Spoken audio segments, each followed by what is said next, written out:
আল্লাহ পাক ইব্রাহিম আলাইহিস সালাম কে বললেন আমার ঘর বানাও।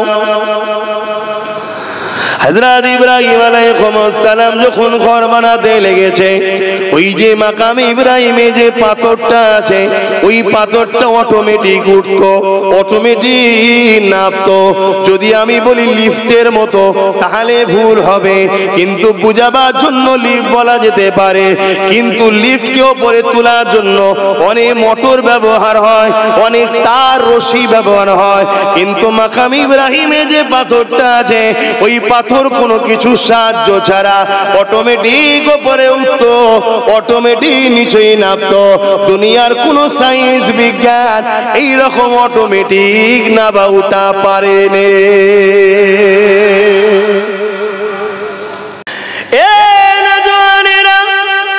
কাবা ঘর বানানো হয়ে যায়, আল্লাহ পাকের কাছে ইব্রাহিম আলাইহিস সালাম দোয়া চাইতে লাগলেন, ও রব্বি আল্লাহ পাক আপনার ঘর বানানো হয়ে গেছে, আল্লাহ আল্লাহ আপনি আমাকে মজুরি দেন, আল্লাহ আপনি আমাকে বিনিময় দেন। আল্লাহ আল্লাহ পাক বললেন, ইব্রাহিম রে যাও, তোমাকে মজুরি হিসাবে এই ঘর তুমি বানালে, আজ থেকে এই ঘরকে আমি আল্লাহ আমার ঘর বলে দিলাম।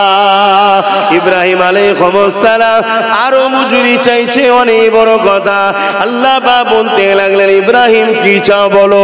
ইব্রাহিম আলাইহিস সালাম ওই পাথরের উপরে দাঁড়িয়ে দাঁড়িয়ে দাঁড়িয়ে আল্লাহ পাকের কাছে ওয়াজ আলোচনা করতে লেগেছে, দোয়া চাইতে লেগেছে, বয়ান করতে লেগেছে, বলতে লেগেছে।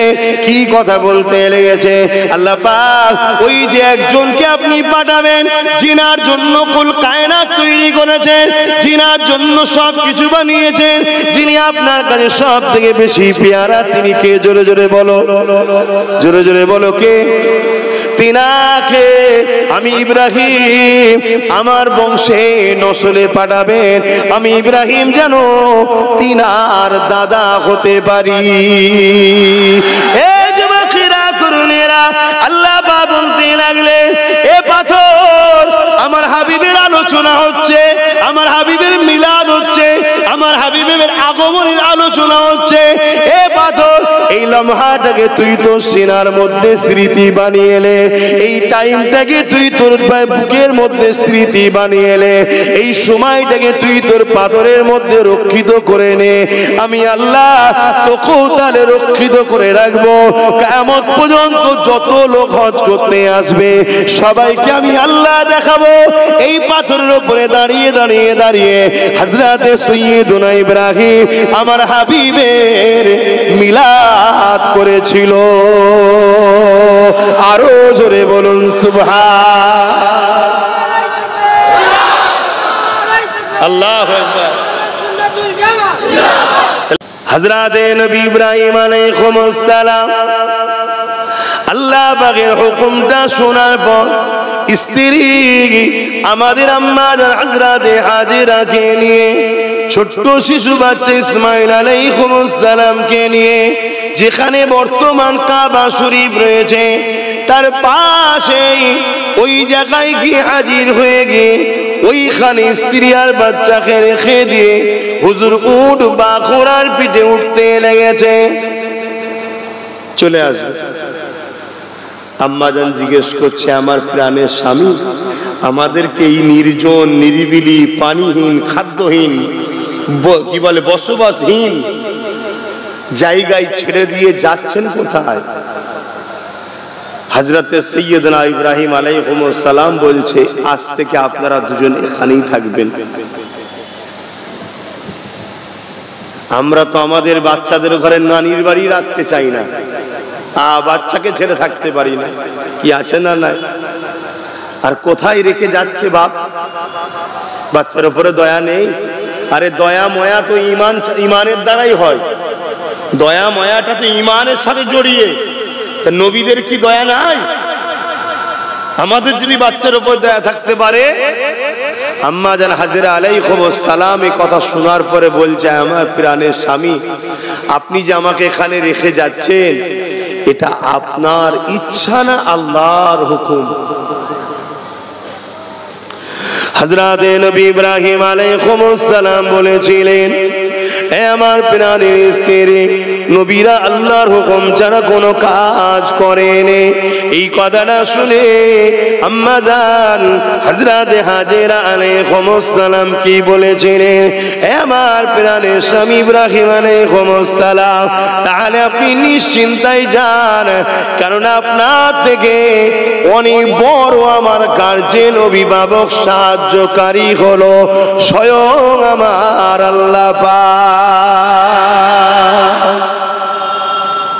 একই তো বলে আল্লাহর উপরে ভরসা, তাওয়াক্কালতু আলাল্লাহ। এটাই তো, যে আল্লাহ যখন বলেছে পানি নেই তো কি হয়েছে, নির্জন জায়গা তো কি হয়েছে, ঘর নেই তো কি হয়েছে, বস্তি নেই তো কি হয়েছে, খাদ্য নেই তো কি হয়েছে, আল্লাহ যখন বলেছে, আমি তো আল্লাহকে ভরসা করি নাকি?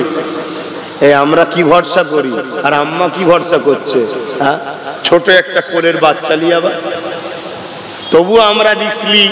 কেউ বাচ্চা কেলে রিস্ক নেয়? কি ঈমান তিনাদের ছিল দেখুন। 4500 বছর আগেকারের কথা আজও আমাদেরকে আলোচনা করতে হচ্ছে। কোরআনে আল্লাহ পর্যন্ত জায়গা দিয়েছে, নবী মুহাম্মদ সাল্লাল্লাহু আলাইহি ওয়াসাল্লাম উম্মতদেরকে শিখিয়েছে। কেন?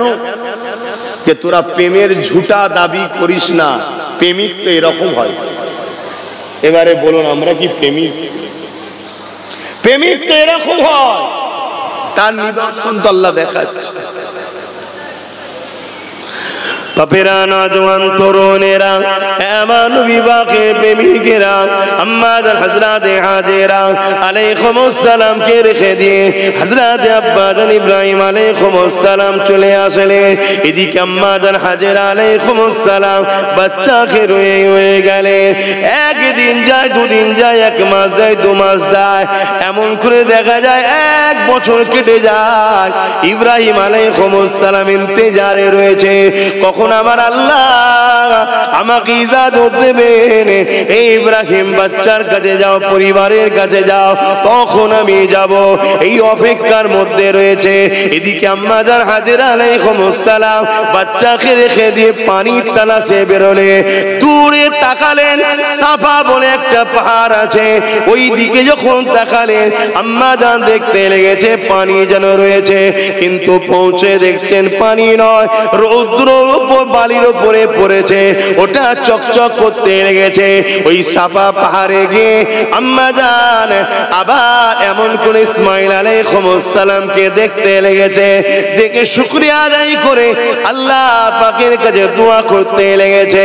এ যুবকেরা, ওখান থেকে আবার মারুয়া বলে একটা পাহাড় রয়েছে, ওই পাহাড়ের দিকে যখন তাকালে ওইখানেও যেন পানি রয়েছে মনে হচ্ছে। আম্মা জান ছুট দিতে লাগলেন, ওই দিকে যেতে লাগলেন। যখন পাহাড় থেকে নামলেন, হাঁটতে হাঁটতে নামার পর আর ইসমাইল আলাইহিস সালামকে একটা জায়গা, যে জায়গা থেকে দেখতে পাচ্ছেন না, এই দেখতে না পাওয়ার জন্য দ্রুত যাতে মারুয়া পাহাড়ে উঠতে পারে এই জন্য ছুটতে লেগেছে। এ যুবকেরা, তরুণেরা, বাপেরা, 4500 বছর আগে ঘটে যাওয়া ঘটনা আজও হাজিরা ওই মারুয়ার দিকে যখন যায়, ওই জায়গাতে তখন ছুটতে হয়।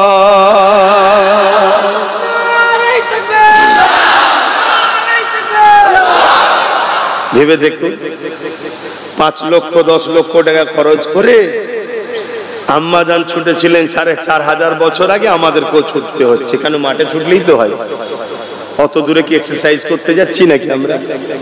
আল্লাহ বলছেন না, আমার প্রেমিক, আমার মাহবুব বান্দি ছুটেছে, তোকেও ছুটতে হবে। কোনো কথা নয়।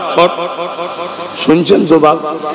যদি বয়স হয়ে যায়, ছুটতে যদি নাও পারিস, ছুটার মতো হাত পাত লড়া একটু, যেন মনে হচ্ছে চেষ্টা করছে, কোনো উপায় নেই।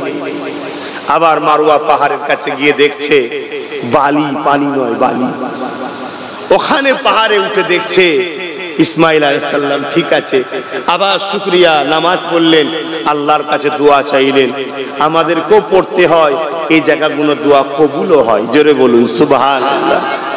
আবার ওখান থেকে মারওয়ার দিকে তাকিয়েছে, আবার দেখছে বালি চকচক করছে, মা মনে করেছে পানি, আবার ছুটে আসছে, আবার সাফা পাহাড়ে উঠেছে। এইভাবে 7 বার আম্মা জান ছুটেছিলেন পাহাড়ে। ওই নিচু জায়গায়, যে জায়গায় দেখতে পাই না এখন গ্রিন লাইট লাগিয়ে দিয়েছে, এই জায়গায় ছুটতে হয়। বাকি সাফা মারওয়াতে 7 বার যাতায়াত করতেই হবে। কেন? আম্মা জান করেছিলেন। জোরে বলুন সুবহানাল্লাহ।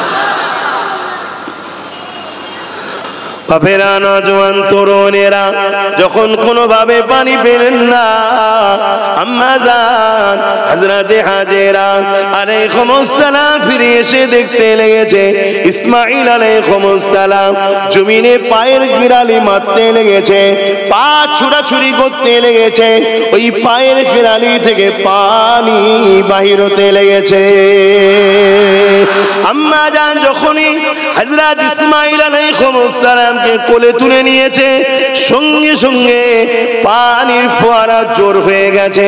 এবারে চারিদিকের জমিকে পানি খাচ্ছে, অর্থাৎ কুয়া বড় হতে লেগেছে। আম্মা জান তখনই বলে উঠলেন জমজম, অর্থাৎ থাম থাম রুক যা। এই কথা যখনই বললেন, সেই থেকে হয়ে গেল জমজম পানি। এখন আমি যেটা বলতে লেগেছে, পানি যেখানে ছিল না, মা হাজেরা একবারও চিন্তা করেনি আমি এখানে রয়ে যাচ্ছি, আমি কি পানি পান করব, আমার বাচ্চা কি পানি পান করবে। যখন বলেছিলেন আল্লাহ রেখে যেতে বলেছে, আম্মা বলেছিলেন আল্লাহ যথেষ্ট সাহায্যকারী। তার প্রমাণ দেখুন, হযরত ইসমাঈল সাল্লাম ছোট বাচ্চার পায়ের হালকা আঘাতে জমিন থেকে আল্লাহ এমন একটা পানি বার করে দিয়েছে, 4500 বছর ধরে তাম পৃথিবী থেকে কোটি কোটি মানুষ যাচ্ছে পানি নিয়ে আসছে। তাম পৃথিবীর মানুষ পানি খাচ্ছে, আরবের মানুষ পানি খাচ্ছে, পৃথিবীর বড় বড় দেশের রাজা মহারাজারা পানি খাচ্ছে। ওই পানি কখনো একটু কম পড়ে যায়নি। আরো জোরে বলুন সুবহান। আল্লাহর উপরে ভরসার ফল। ভরসা আল্লাহকে করো, ভয় আল্লাহকে করো, ভরসা আল্লাহর উপরে রাখো, তবেই তো তুমি আমি কামিয়াবি হব। আজ আমাদের ভরসা দুনিয়ার উপরে হয়ে গেছে। আমরা যার উপরে ভরসা করি সেও দুদিনের মেহমান। ভরসা করতে হবে আল্লাহর উপরে, তবেই তো কামিয়াবি হব।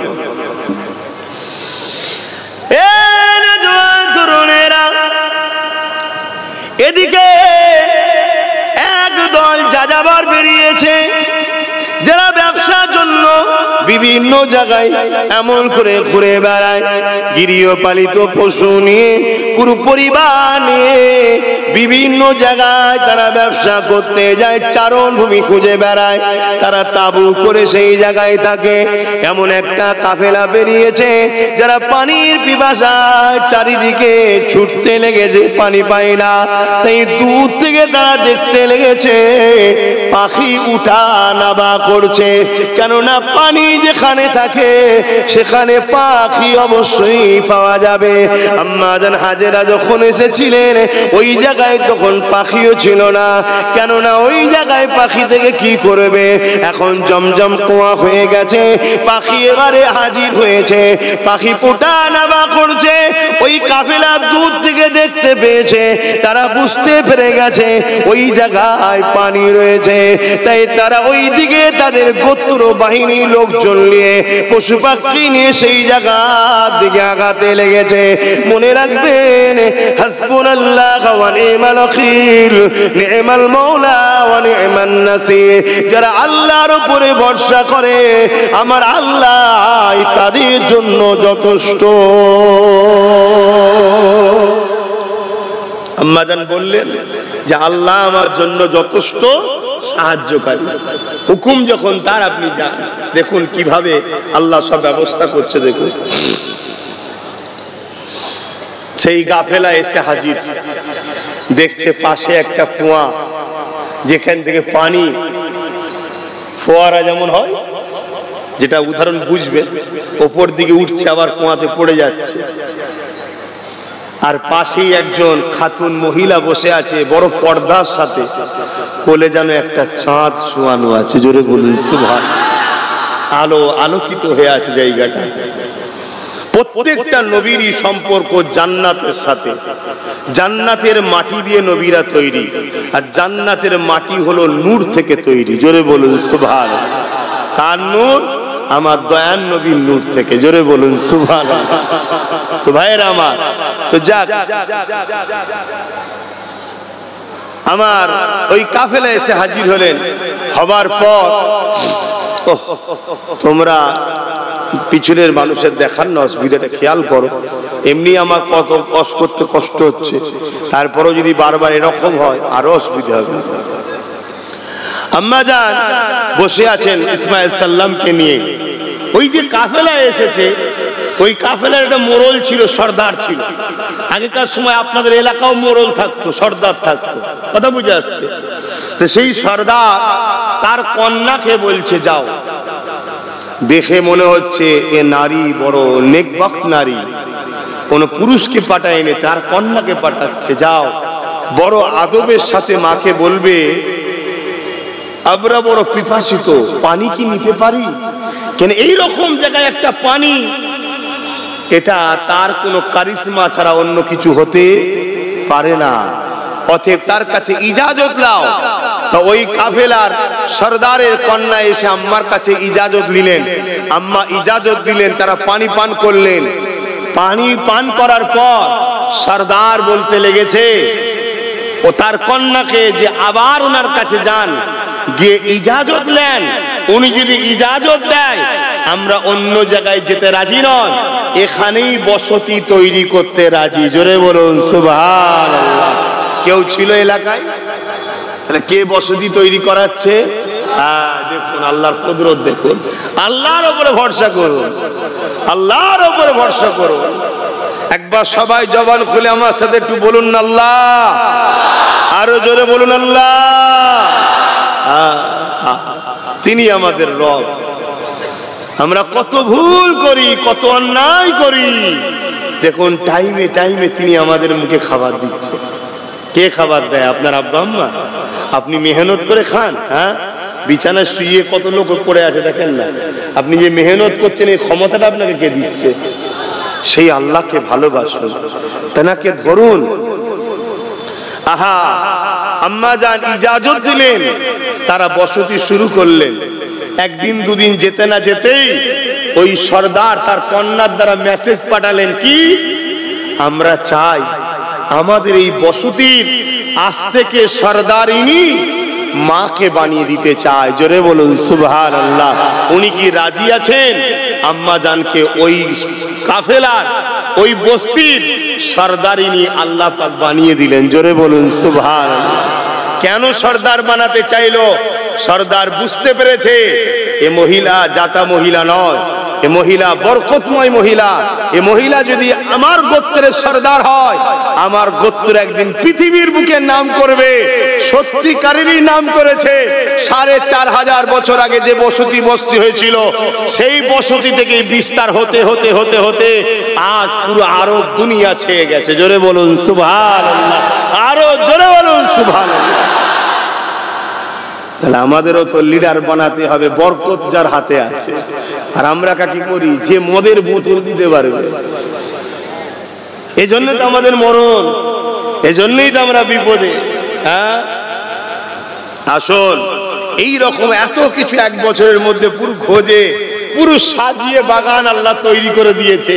দিয়ে এবার ইব্রাহিম নবীকে বলছে যাও তোমার ছেলেকে দেখতে যাও। পরীক্ষাটা কেমন দেখুন। উট থেকে নামবে না, দুধ থেকে দেখবে, সামান্য কিছু সময় থেকে চলে আসবে। ভাবতে পারছেন? তুমি আমি হলে আল্লাহর হুকুম মানতে পারতাম? যে নামাজ পড়লে তোমার আমার উপকার হয় সেটাই পড়তে পারছি না। 1 বছর পর চাঁদের মতো থেকেও সুন্দর, 90 বছর পার হওয়ার পর দুয়ার সন্তান এমন একটা জায়গায় রেখে এসেছি। 1 বছর পর ইজাজত পাচ্ছি, আবার কি উট থেকে নামবে না, দুধ থেকে দেখে চলে আসবে, কিছু সময় বেশিক্ষণ থাকবে না। পরীক্ষা দেখুন। কি প্রেমিক ছিল বাপ আমাদের আল্লাহ, হ্যাঁ? আর আমরা সেই বাপের ছেলে হয়ে আমরা কি করছি? আব্বা হযরত ইব্রাহিম আলাইহিস সালাম উটের পিঠে চেপে চলে গেলেন। দূর থেকে এলাকায় গিয়ে তো অবাক হয়ে গেলেন, এত কিছু পরিবর্তন দেখে অবাক হয়ে গেলেন। আল্লাহ শুকরিয়া আদায় করতে লাগলেন। এবার ইসমাইল আলাইহিস সালাম সবে একটু একটু হাঁটতে শিখেছে, আর দূর থেকে এমন করে বাচ্চা হাঁটতে লেগেছে। একটুখানি সামান্য ঝলক দেখার পর আল্লাহ পাকের হুকুম আবার ফিরে চলে আসতে লেগেছে, আর বলতে লেগেছে, আল্লাহ আমার হৃদয়ে আপনার প্রেমের উপরে কারো প্রেম না।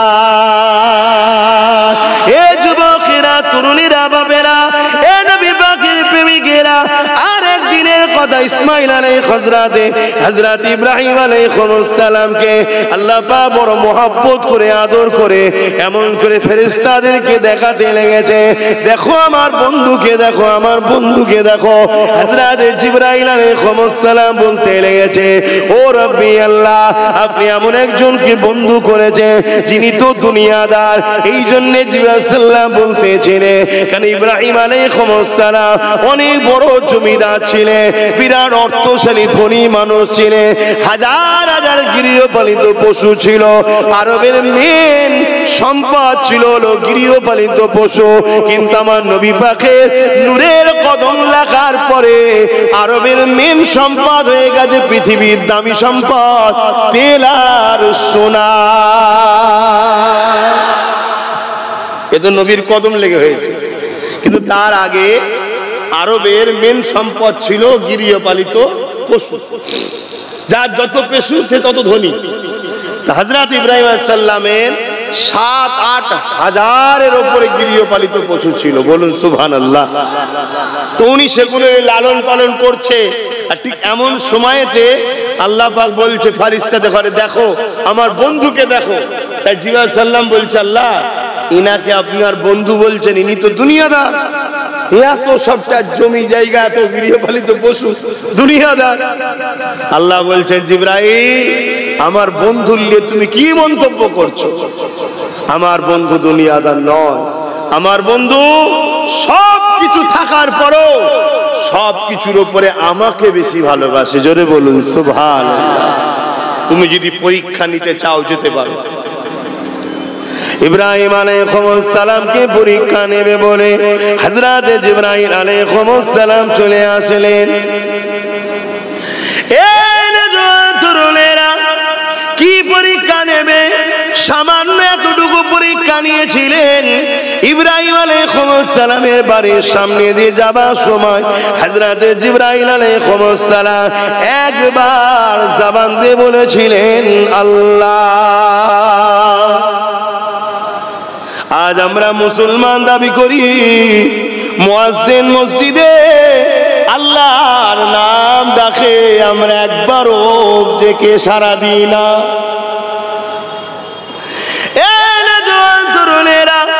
ইব্রাহিম আলাইহিস সালাম যেই কানে শুনতে পেয়েছে কি আল্লাহ পাকের নাম নিয়েছে, অমনি ঘর থেকে বেরিয়ে এসে হযরত জিবরাইল আলাইহিস সালাম তখন মানুষের সুরাতে রয়েছে, তিনাকে বলতে লাগলে, হে আল্লাহ পাকের বান্দারে, কে আমার রবের নাম নিল, কে আমার মালিকের নাম নিল।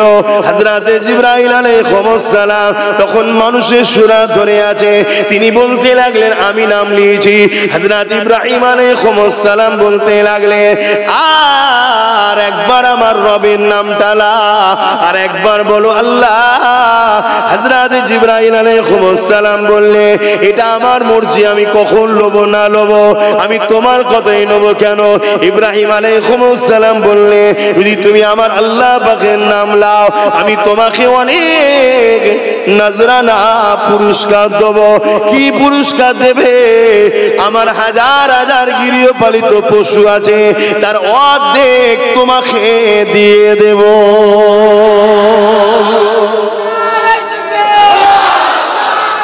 আল্লাহ এই নিদর্শন আল্লাহ রেখেছে আমাদের জন্য। প্রেমিক দাবি করলে হয় না, আমার ইব্রাহিমকে দেয়। আর আমরা কি করি? মসজিদের বেলায় মাদ্রাসার বেলায় বলে বলে বলে বলে গাল দিয়ে থুতু আটা হয়ে যায়, তথাপিও বার করতে চায় না, অথচ মোবাইলে পার মাসে রিচার্জ করছে ফালতু ফালতু। কি পয়সা উড়াই না উড়াই না? বলেন আমি কি ভুল বলছি? এটাই তো প্রেমের পরীক্ষা। হ্যাঁ, প্রয়োজন আছে, আল্লাহ দিয়েছে, মোবাইলে রিচার্জ করতে তো হবে, কিন্তু সবার বেলায় করতে পারলে তুমি আল্লাহর রাহে কি করলে? এটাই তো পরীক্ষা। আজ যেমন হাজার হাজার মুসলমান দুনিয়ার জন্য, দুনিয়ার নেতাদের জন্য মারপিট করছে, লড়াই করছে, আন্দোলন করছে, কি করে আমার দল ক্ষমতায় থাকবে, কিন্তু অকাবলে আন্দোলন করছে। কথা মাথায় ঢুকছে? প্রেমিক দাবি করলে শুধু হয় না, বাস্তবে তার পরীক্ষা আল্লাহ নেবে। সে পরীক্ষা লিয়া শুরু হয়েছে, পরীক্ষা লিয়া শুরু হয়েছে।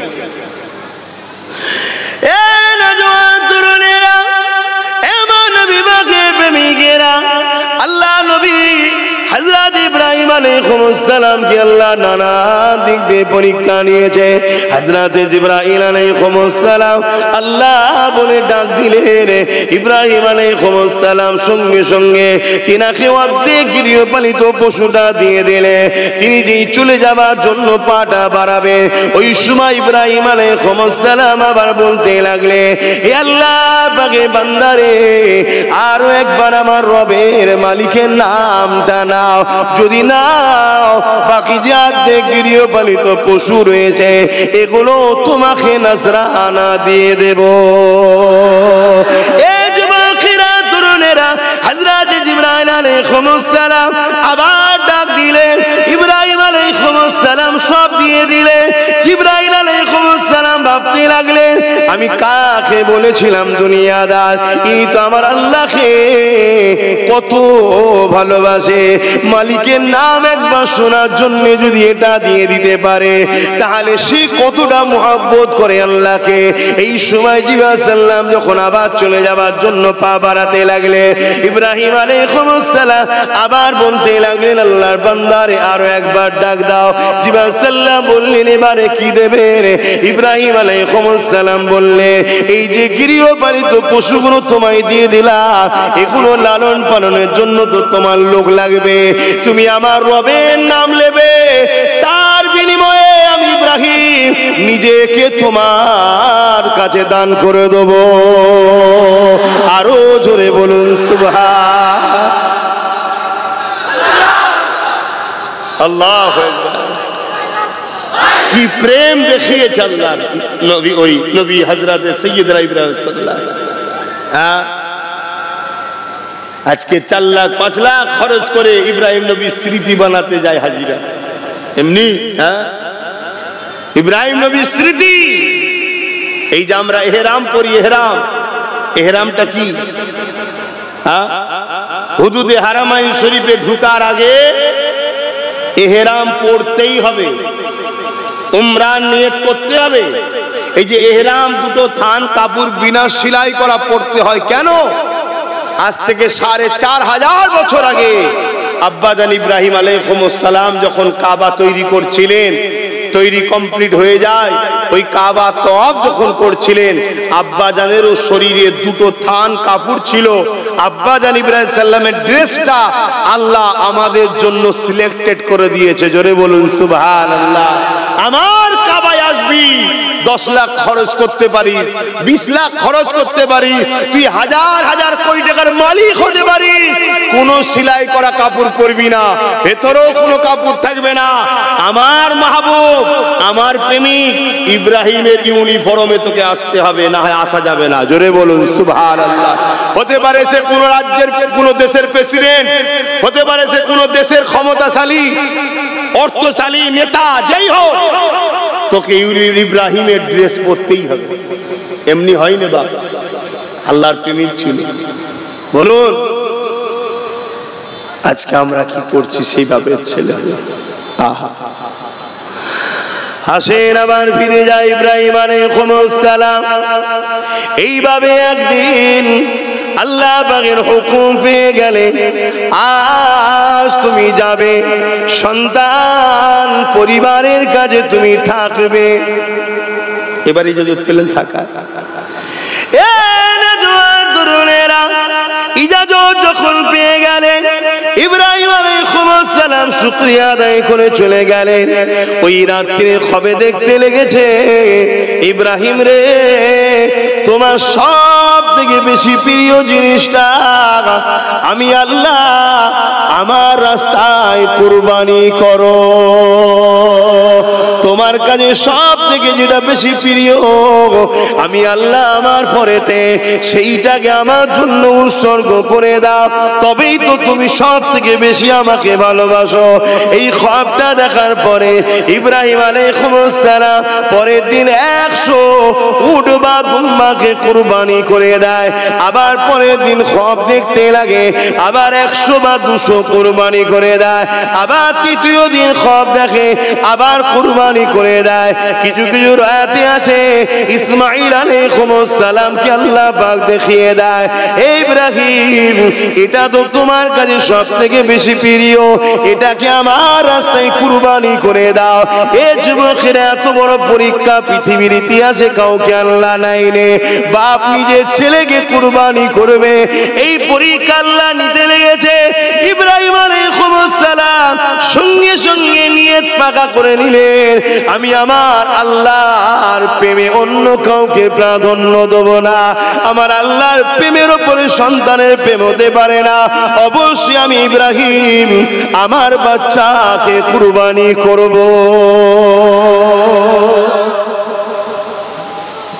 ও আজান হচ্ছে, দরুদ শরীফ আল্লাহুম্মা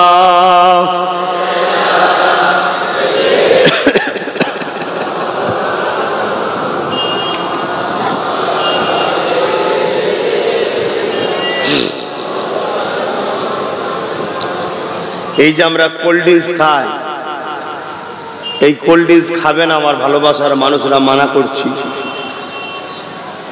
এক তো দুশ্মনদের ফান্ড মজবুত হচ্ছে, পাশাপাশি এই কোল্ড ড্রিঙ্কসের মধ্যে বাথরুম ধোয়ার হারপিকের মধ্যে যে অ্যাসিড দেওয়া থাকে সেই অ্যাসিডের মধ্যে আছে। কথা বুঝে আসছে? খেও না। তো যাক, আলোচনার দিকে ফিরে আসছি। ইব্রাহিম আলাইহিস সালাম নিয়ত করলেন যে আমি আমার বাচ্চাকে আল্লাহর জন্য কুরবানি করব। কেন? আল্লাহর প্রেমের উপরে কোনো প্রেম হতেই পারে না। আর আজকে আমাদের যদি বলা হয় তুমি সামান্য কুরবানি করো, কি তোমার ইসলাম বিদ্বেষী লোকেদের সঙ্গে উঠা বসাটা বন্ধ করো, তাদেরকে সহযোগিতা বন্ধ করো, তাদের থেকে দূরে সরে যাও, তাদের সঙ্গে লেনদেন বন্ধ করো। বা আরেকটু যদি আগিয়ে গিয়ে বলা হয় যারা তোমার মসজিদ মাদ্রাসা ওয়াকাফের দুশ্মন, তাদের সঙ্গে তোমরা দল করো না। এই মনে হয় আমাদের মুসলমানরা ছাড়বে? এরা বলে আমরা আল্লাহকে ভালোবাসি। মুনাফিক ছাড়া দ্বিতীয় কিছুই নয়। প্রকৃত প্রেমিক তো ব্যবসা করতে হবে, কারবার করতে হবে, আত্মীয়তা করতে হবে, সংসার করতে হবে, রাজনীতি করতে হবে। যার সঙ্গে পছন্দ করো ততদিন পর্যন্ত করতে হবে, যতদিন যার সঙ্গে সম্পর্ক করছো সে তোমার দিনের দুশ্মন না করবে, দিনের ক্ষতি না করবে, নবী আল্লাহর বিরুদ্ধে না কথা বলবে, ততদিন তোমার তার সঙ্গে লেনদেন দুনিয়াবি জিন্দেগিতে জায়েজ চলবে। কিন্তু যখনই তুমি তার মধ্যে ইসলাম বিদ্বেষী, আল্লাহ রসুলের বিদ্বেষী কোনো কর্মসূচি দেখবে, তারপরে তার সঙ্গে মিশা শরিয়াতে হারাম হয়ে যায়। এরপরও যদি তুমি বলো আল্লাহকে ভালোবাসি আর তার সঙ্গে সম্পর্ক রাখো, তাহলে তুমি মুনাফিক ছাড়ার কিছু নাই, আল্লাহর পরীক্ষায় ফেল, আল্লাহর পরীক্ষায় ফেল। আমি ধন্যবাদ জানাই যখন কেন্দ্র সরকার ওয়াকাফ কালা কানুন বিল পাস করেছিল, বিহারের ওই যে পাল্টু, যে পাল্টি মারে, কি নাম বলেন না, নীতিশের, বিজেপিকে তো সাপোর্ট করে আছে, তার দলের কয়েকজন মুসলিম লোক তারা দল ত্যাগ করেছে, আমি তাদেরকে ধন্যবাদ জানাই, যাদের ঈমান আছে। হ্যাঁ, দল করতে গিয়ে করেছি আলাদা কথা, কিন্তু ততদিন পর্যন্ত ঠিক ছিল যতদিন আমার দিনকে মিটাতে চাইনি।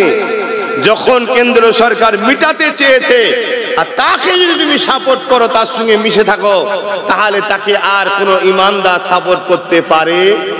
তার প্রমাণ দিয়েছে। আর আমার রাজ্যে অনেক মোল্লা মুলি সাহেব, পীর পীরজাদা এখনো গুজুর গুজুর করছে, ছাড়তে পারছে না, ছাড়তে পারছে না, এত চাটা চেটেছে, ছাড়তে পারছে না। শুনছেন তো নাকি? কথা খারাপ লাগলো? এই কথা খারাপ লাগলো? আমি মসজিদের পক্ষে দাঁড়িয়ে বলছি, মাদ্রাসার পক্ষে দাঁড়িয়ে বলছি, কবরস্থানের পক্ষে বলছি, ঈদগাহ খানকার পক্ষে বলছি। আপনার কষ্ট হয়েছে? যদি কষ্ট হয় আমি আপনাকে বলবো, আপনার ভালোর জন্য বলবো। আপনার ঈমান চলে গেছে, আপনার হুঁশি নাই।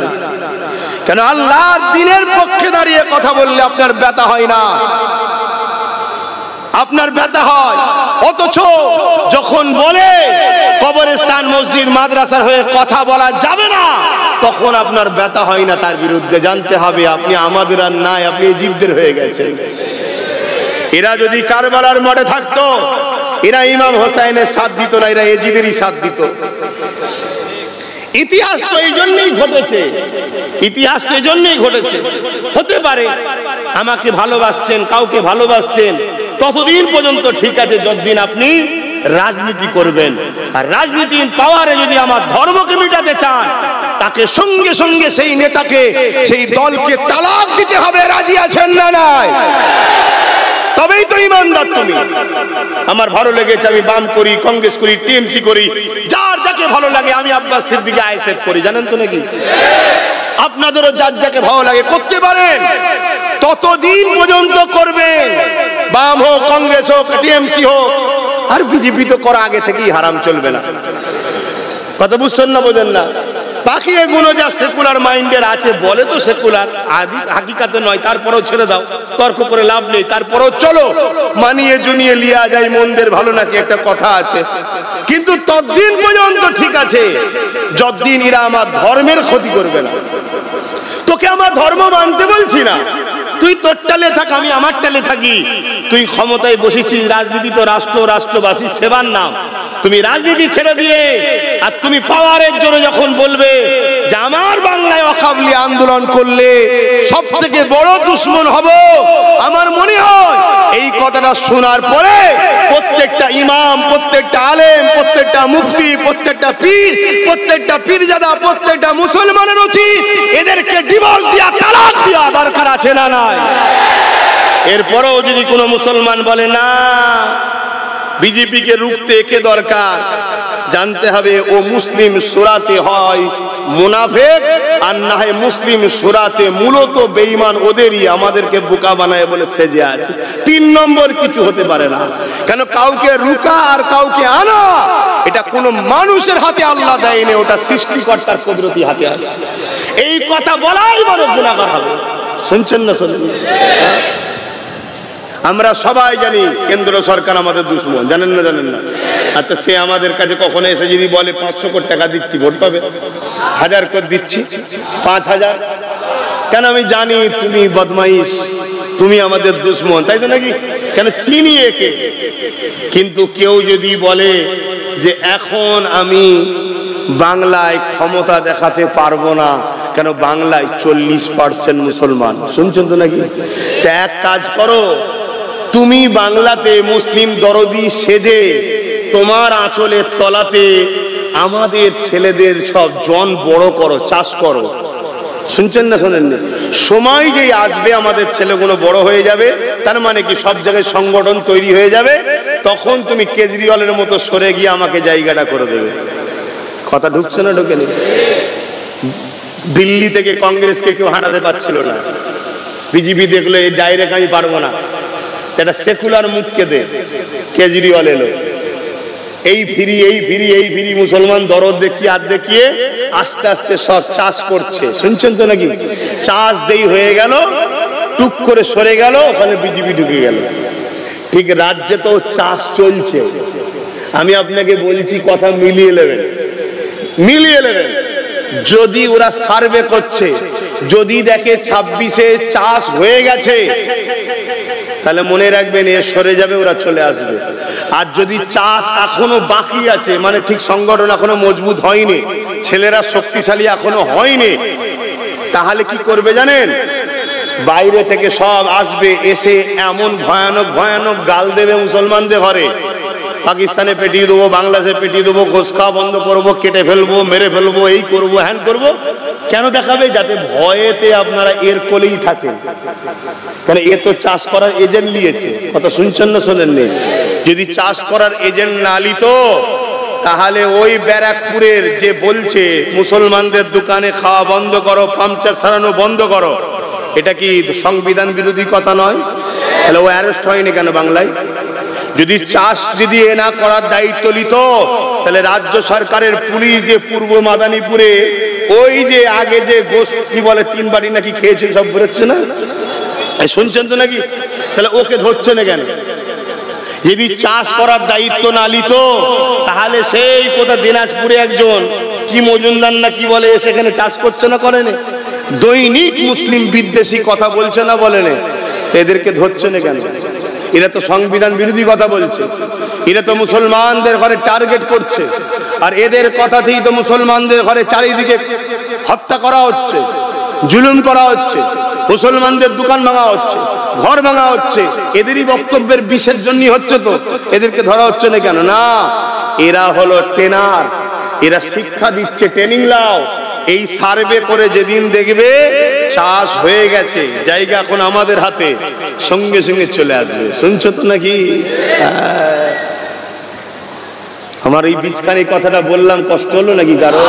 না, আমার মসজিদ, মাদ্রাসা, কবরস্থানে, ঈদগার, খানকার যে দুশ্মনী করবে, কেউ যদি বলে মসজিদের হয়ে কথা বলতে পারবে না, মাদ্রাসার হয়ে কথা বলতে পারবে না, কবরস্থানের কথা বলতে পারবে না, ঈদগার হয়ে কথা বলতে পারবে না, বললে সব থেকে বড় দুশ্মন হব, আমি তাকে চ্যালেঞ্জ দিচ্ছি, আমার মসজিদ, মাদ্রাসার, কবরস্থানের দুশ্মন যে হবে, তার বিরুদ্ধে আমাদের যুদ্ধ ঘোষণা রইল।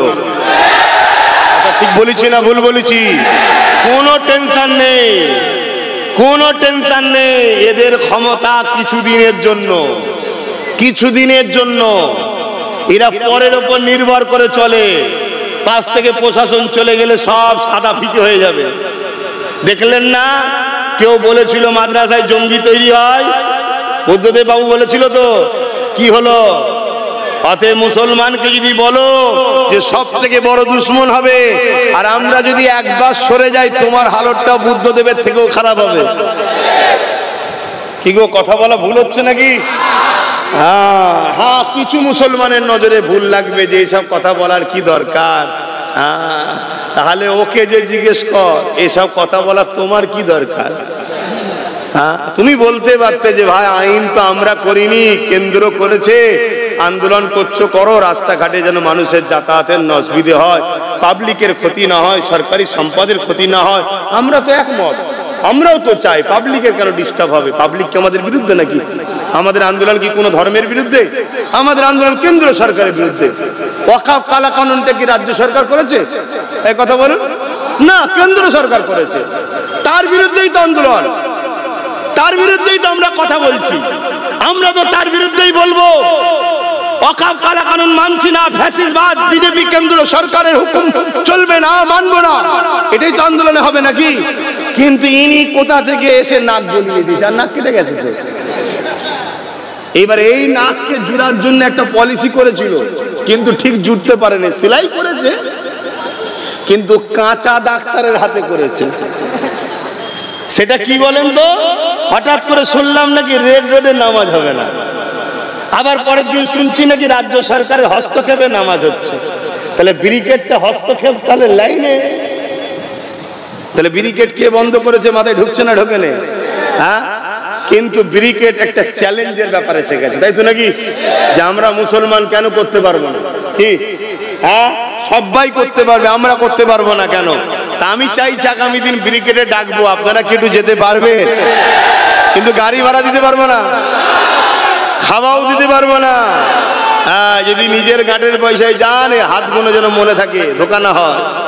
কেন আমি সব জায়গায় সার্ভে করে দিই। চাচা আপনারা হাত তুলেছিলেন, ব্রিগেডে যাবেন? যাক আলহামদুলিল্লাহ, যা হাত উঠছে চারিদিকে 25-30 লাখ লোক হয়ে যাবে আশা করা যায়। কথা বুঝে আসছে? একটা টার্গেট করছি ইনশাআল্লাহ। যতবার ব্রিগেড হয়েছে সব থেকে রেকর্ড আলহামদুলিল্লাহ নবীর গোলাম থাকাকালীনই হয়েছিল। ওর থেকেও যেন রেকর্ড হয়, বলুন ইনশাআল্লাহ। দেখা দরকার আছে, কখনো কখনো সৈন্য দেখানো দরকার। এজন্য আমার দেশে মাঝে মাঝে দেখবেন ওই 26শে জানুয়ারি প্যারেড হয়, জানেন তো নাকি? কেন দুশ্মন দেশে ঘরে দেখানো হয়।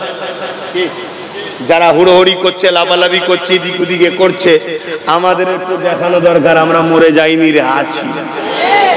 সব তো আশা করছি 100-র মধ্যে 99টা যুবক হবে।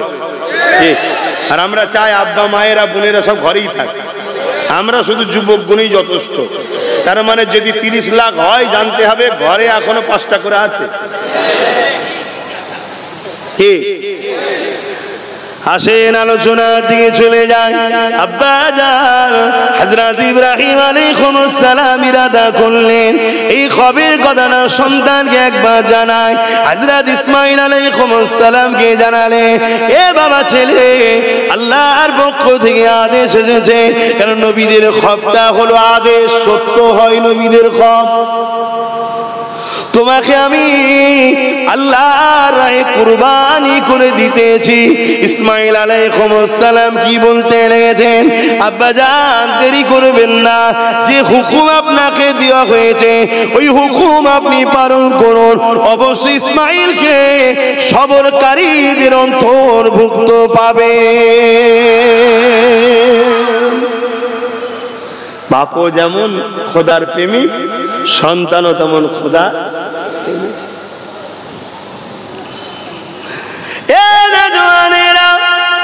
হযরত ইসমাঈল আলাইহিস সালামকে স্ত্রীকে বলল রেডি করে দিতে।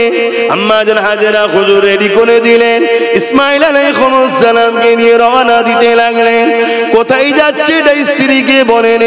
এদিকে ইবলিস শয়তান এসে ধোঁকা দিচ্ছে। অনেক বড় কথা। আম্মা জান হাজেরা যখন এই কথা বলল, আম্মা জান হাজেরা তখন বলেছিলেন, এ ইবলিস শোনো, আল্লাহ যদি আমার সন্তানকে পছন্দ করে আমি হাজেরা বড় ধন্য মনে করি।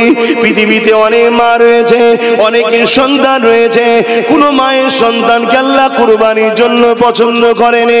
হাজেরা সন্তানকে আল্লাহ পছন্দ করেছে, এর জন্য হাজেরা নিজেকে বড় ধন্য মনে করে।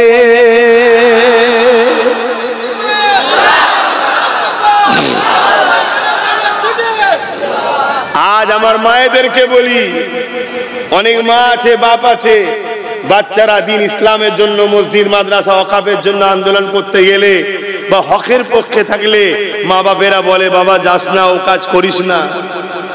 আব্বা মা, তোমার গর্ব করা দরকার। এই পাড়ায় হাজারো ছেলে আছে যারা চুরি করে, লোটে, খুন করে, চোরেদের পক্ষে থাকে, গুন্ডাদের পক্ষে থাকে। তোমার বাচ্চা হকের পক্ষে আল্লাহ সিলেক্টেড করেছে, তুমি গর্ব করো মা, তুমি শুকরিয়া আদায় করো। এই সমাজে হাজারো মা আছে যারা একটা সন্তানের জন্য কোথায় না কোথায় দোয়া দোয়া তাবিজ কাঁদা কাটি করতে কিচ্ছু বাদ দেয়নি, সন্তান হয়নি। আল্লাহ তোমায় দিয়েছে, এটা তোমার নয়, তোমাকে দিয়েছে। তোমার উচিত তোমার সন্তানকে একটাই ট্রেনিং দেওয়া, জান তো যাবে আল্লাহ রসুলের জন্য যেন যায়। জোরে বলুন সুবহানাল্লাহ।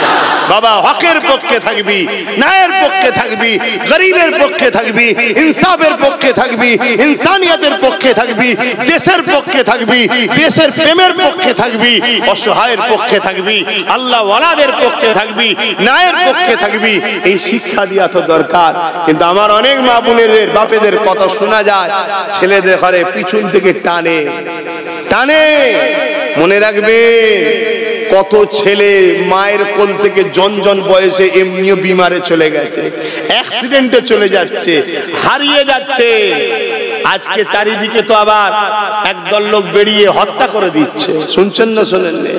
আপনার বাচ্চা যদি হকের পক্ষে থাকে, ওয়াকফ কালা কানুন মানছি না, মানবো না, এটা বলতে গিয়ে যদি আপনার বাচ্চা বুলেটের গুলি খায় জালিমদের হাতে, মারে শুনে রেখে দাও, তোমার বাচ্চা শহীদের দরজা পেয়েছে, কিয়ামতের দিন ওই বাচ্চা তোমাদেরকে জান্নাতে নিয়ে যাবে। জোরে বলুন সুবহানাল্লাহ। তোমার বাচ্চার বিগত জীবনের গুনাহ, প্যান্ট শার্ট পরা, দাড়ি চাচা যা গুনাহ ছিল, আল্লাহর ঘর দিন হকের পক্ষে আওয়াজ তোলার জন্য আল্লাহ তার পিছনে সব গুনাহ মাফ করে তাকে বেহিসাব জান্নাত দেবে। জোরে বলুন সুবহানাল্লাহ। সেদিন যেমন সাহাবা হুজুররা দ্বীনের জন্য লড়াই করেছিল, আজও আমাদের সামনে সেই দ্বীনের জন্য লড়াই এসে গেছে, তবে আমাদের গাফলতির জন্যই কিন্তু এটা হয়েছে। শুনছেন না? আমাদের গাফলতির জন্য আমরা সর্বসময় পরের সন্তানের পেট ভরিয়েছি, নিজের সন্তানের কথা ভাবিনি। আমরা সর্বসময় সবার কথা ভেবেছি, নিজের সন্তানের কথা ভাবিনি। আজকে ভেবে দেখুন তো, এই সময়ে যদি আমাদের নিজেদের হাতে গোটা 40টা যদি ক্ষমতাশালী থাকতো নওশাদের মতো, আমাদের কাজে লাগতো না? লাগতো না? আমরা নিজের কথা ভাবিনি, আমরা গুজে গুজে খাইয়েছি একজনকে, আর যাকে খাইয়েছি সে উগলাচ্ছে, বমি করছে, তাই তো বলছে দিল্লি চলে যাও। এটা বমি হচ্ছে তো, এত খাওয়ালে হয়? কম খাওয়াতে হয়। এজন্য বলেছিলাম চেয়ারে 3টে পা দিস দিস, একটা পা হায়াতেরা। আজকে বলুন তো, এই চেয়ারে ধরুন 3টে পা আমার, একটা পা আপনাদের, আর আমি ধরুন রাজ্যের বর্তমান ক্ষমতায় বসে আছি, বুঝাতে চাইছি আমারও চেয়ারের দরকার নেই, আমার প্রয়োজনও নাই, তবে হ্যাঁ দরকার ওই রাস্তায় নাবার আমার ভাইকে না দিয়েছি, সে তার প্রয়োজন আছে। কথা বুঝাচ্ছে না? হ্যাঁ, তো সেই জায়গাতে একটা পায়া ধরুন আপনাদের, আর 3টে পায়া যে ধরুন যে আছে তারই হাতে আছে, ওই জায়গায় বসে বলতে পারতো দিল্লি চলে যা। কেন? বলতে গেলেই ভাবতে একটা পায়া ওদের। কথা বুঝছেন না? বোঝেন না? অর্থাৎ খুলে নিলেই চেয়ার পড়ে যাবে। তার মানে কি এখনো ক্ষমতা আছে।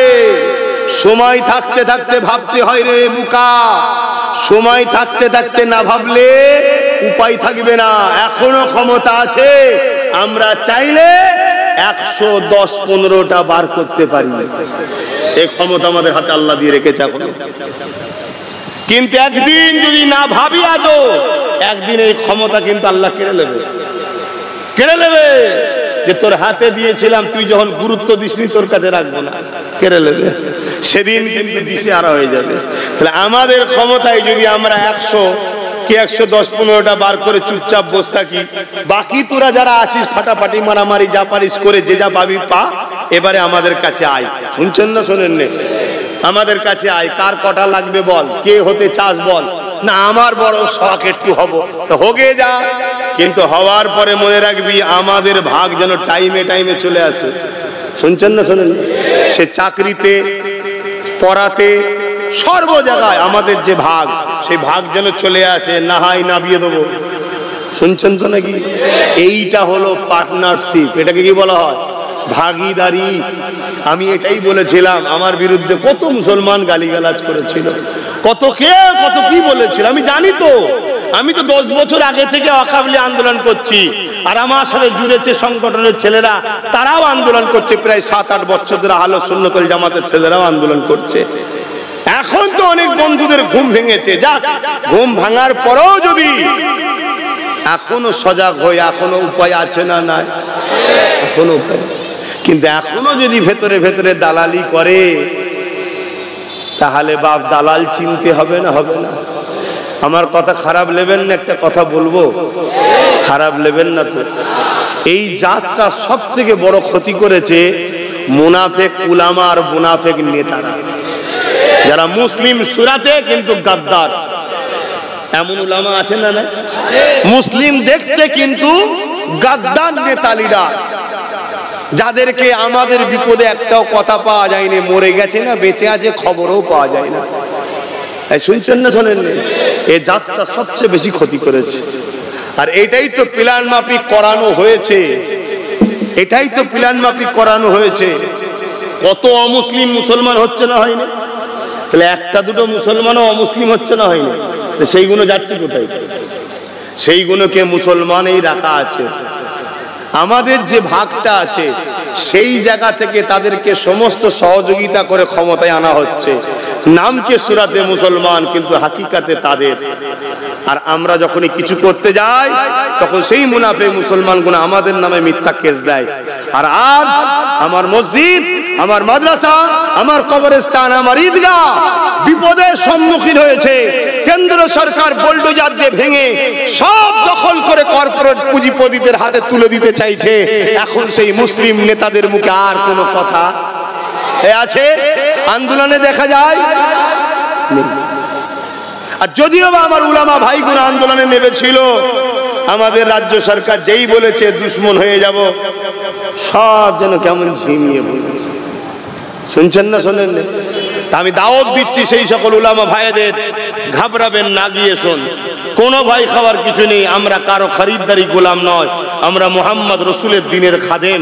তা আসুন, ও গিয়া শোন, ঐক্যবদ্ধ হই আমরা। আমাদের ওয়াকফ, আমাদের মসজিদ, আমাদের কবরস্থান, আমাদের ঈদগাহ, যেখানে আপনাদের বাপ দাদুর কবর হয়ে আছে, সেই জায়গাকে কেউ উদ্ধার, কেউ জুলুম করে ভেঙে দিক, সেটা আমরা হতে দেব না। ঠিক না বেঠিক গো? এর জন্য বাপ তিনটে রাস্তা আছে। আগামী দিন, আজ সময় তো জলসাতে বেশি সময় নাই, আগামী দিন যদি আপনাদের এই এলাকায় বা নিমদিঘি মাঠেতে এই ওয়াকফ কালা কানুনের বিরুদ্ধে, কেন্দ্র সরকারের ফ্যাসিস্ট চিন্তা ভাবনা, সংবিধান বিরোধী চিন্তা ভাবনার বিরুদ্ধে যদি নিমদিঘির মাঠেতে আমি জনসভা ডাক দিই, ওয়াকফ বাঁচাও, সংবিধান বাঁচাও, কেন্দ্র সরকারের জুলুমকে বন্ধ করো, এই আন্দোলনে আপনারা কি নিমদিঘির মাঠেও একটু কাজ কারবার ছেড়ে যেতে পারবেন? সেদিন আপনাদের কাছে আলোচনা হবে। এই ওয়াকফকে বাঁচাবার তিনটে পন্থা আছে, তার মধ্যে একটা পন্থা একটু টাচ করে যাচ্ছি। যে পাওয়ারে তারা এই অন্যায়টা করছে, ওই পাওয়ার আমাদেরকে দখল করে তাদেরকে অন্যায় ছুটাতে হবে। না হয় বাপ, দ্বিতীয় কোনো রাস্তা নেই বাপ, পাগলামি করে লাভ নেই। যদি বোঝার হয় বোঝো, এখনো সময় আছে। এই পশ্চিম বাংলায় গত 4-5 দিন আগে বেহেলাতে একজন বোন বোরখা পরে আছে বলে তাকে কি বলছে, অর্ধউলঙ্গ লোকটা। ভারতবর্ষে, হিন্দুস্তানে বোরখা পরা যাবে না। সে কি অ্যারেস্ট হয়েছে? তার কি শাস্তি হবে? কেন? রাজ্য সরকারের হাতে ক্ষমতা, পুলিশ রাজ্য সরকারে কেন করবেন না? আপনি তো বলেন আমি সংখ্যালঘু দরদি, কেন করবেন না? না না, আস্তে আস্তে খোলস চেঞ্জ হচ্ছে, অরিজিনাল রূপটা বেরোচ্ছে। কেন? ছেলে বড় হয়েছে, আঁচলের তলায় 14 বছর ধরে মানুষ করেছে ছেলেদের ঘরে, সেই ছেলে এখন বড় হয়ে গেছে। সেই ছেলেরা বিভিন্ন জায়গায় মারপিট করছে। তাই তো নিউ টাউনে গরু বিক্রি করাটাও অপরাধ হয়ে দাঁড়িয়েছে। খবর পেয়েছেন না পাইনি? হ্যাঁ, শোনো শোনো শোনো, খবর একটু রাখো। আব্বাস সিদ্দিকী ভুলের ওপরে নাই, আব্বাস সিদ্দিকী ভুলের ওপরে নাই। বোঝার চেষ্টা করে ভাইরা আমার, ভালো ধারে বোঝে। হযরত ইসমাঈল আলাইহিস সালাম, তিনি আল্লাহর প্রেমে নিজের জানকে কুরবানি করতেও রাজি হয়ে গেলেন। জোরে বলুন সুবহানাল্লাহ। আর আজকে আমরা এক হলে, আমি এখনো বলছি, আমরা যদি এই মুহূর্তে এক হয়ে যাই আর নিজেদের রাজ শক্তি শুধু এক হয়ে হই হই করলে হবে না। ওই মৌলী সাহেবদের মতো চলো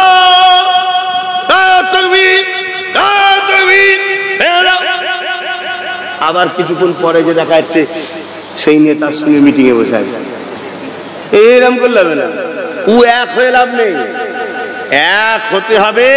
পাশাপাশি এই লোহাটা কাটতে গেলে লোহা দরকার আছে না? তাহলে যে পাওয়ারে আমাদেরকে মিটাচ্ছে, ওই পাওয়ার দিয়ে এটাকে ভাঙতে হবে। শুনছেন তো নাকি? এক হয়ে এটা করতে হবে। এমনি আব্বাস সিদ্দিকী তার প্রাণ প্রিয় ভাইটাকে রাজনীতিতে নামাইনি, এমনি করিনি। হ্যাঁ, ও রাস্তার থেকে আমার রাস্তাটা বেশি আরামের, জানেন না? জানেন না? এ রাস্তায় সম্মান বেশি। এই দেখুন, এতগুলো লোক জড়ো করতে গেলে খরচ করতে হতো, আর আমাকে খরচ করতে হয়নি, পর্যন্ত আমায় খরচ দেবে। ভুল বলছি নাকি? ও তো বসে থাকতে পারত আরো 50টা হুজুরের মতো, কিন্তু না। আমি মনে করি আল্লাহর রহমত যে ওর মাথায় ঢুকে গেছে, ও নেবেছে। ও তো বলতে পারতো না ভাই আমি পারবো না, আমি ওসব লাইন কিছু বুঝিনি, পড়াশোনা করেছি সবে শেষ হয়েছে, এখন খেলাধুলার বয়ে জলসাও করতে নামিনি, লোক আমাকে চেনেও না, ঠিক না বেটি? এখন নাই সবাই চিনে গেছে, ঠিক না বেটি?